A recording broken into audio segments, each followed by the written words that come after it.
You wrote about something that really connected with me, and that was in and around the conversation of neutrality as a journalist.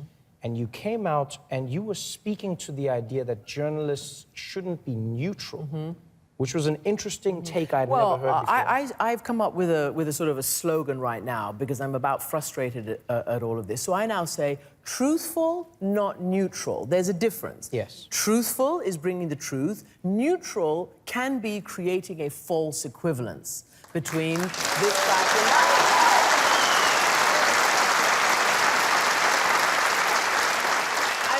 Glad you agree, because it's to you who I'm reporting the news, and I really want you to know that I go out of my way to bring you the truth. And the truth is actually there. You can find the truth, and there are facts, and there are figures, and then there are other things. And you can't conflate the two, yes, or create an equivalence there. I learned that in Bosnia, Trevor. I covered the Bosnia War, and there was one side that was massacring another side. Yeah.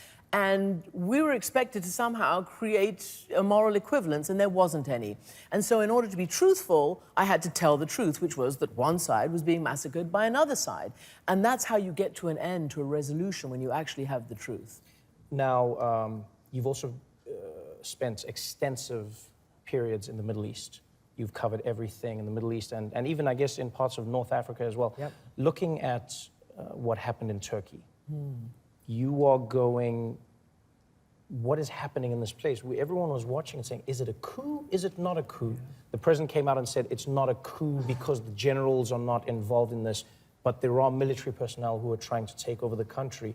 The coup dies down, and now all of a sudden, it seems from some sides that maybe the president staged the coup, and there's WikiLeaks, and you're an expert. Yeah. I don't get to talk to experts on this often. I think that little bit could be a bit of a conspiracy theory, but I do think that, look, all of a sudden, everything seems to be coming to a head. You had that horrible ISIS attack in Nice, and barely 24 hours later, you had this attempted coup in Turkey.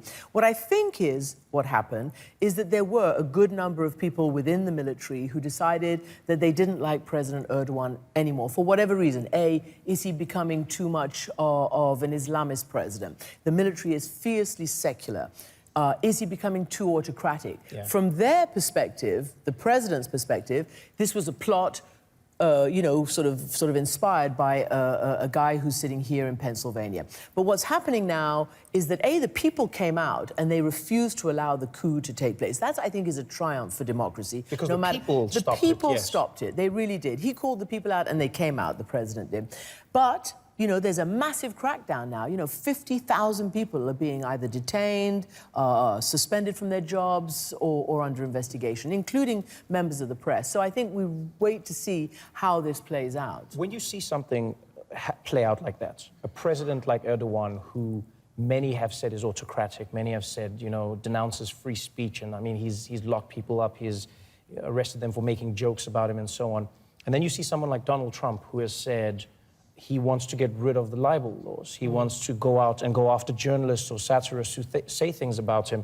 And the people support both of these people. Do you see a path whereby Donald Trump could get to that same place? Because Americans always go, it can't happen here. Let me tell you something. It won't happen here, okay?